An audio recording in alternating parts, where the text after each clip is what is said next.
Kasampo! Good afternoon! Ayan, for this video, nandito po ako sa market sa Gaisano kasi po namili po ako ng mga kailangan namin sa bahay. And then, ang budget ko po ay only 3,000. Tingnan nyo po yung mga kailangan namin kung enough po ba yung 3K na dala ko. Ayan lang budgeting po. Ayan guys.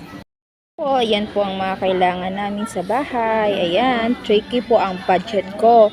And then, hindi ko po alam kung sobra ba to o enough lang. Ayan, let's see po. See ya! Mga kasampo, ayan guys, update po sa aking pamimili kanina at ang total po ng aking nabili is 2,622. So, yung budget ko is 3K. So, positive po siya guys. Naka-save po ako talaga.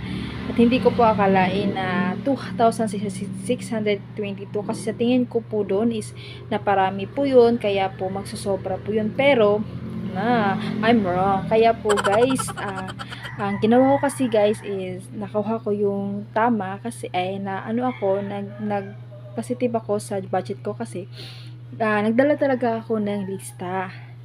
You need to bring a list before you go to the market and everywhere and kung saan ka bibili o meron kang bibili lalo na sa mga needs sa bahay para yung budget mo talaga yun lang talaga yun. Kaya yun guys, I'm so happy kasi yung 3K may sobra pa siya. Ayan lang. Bye!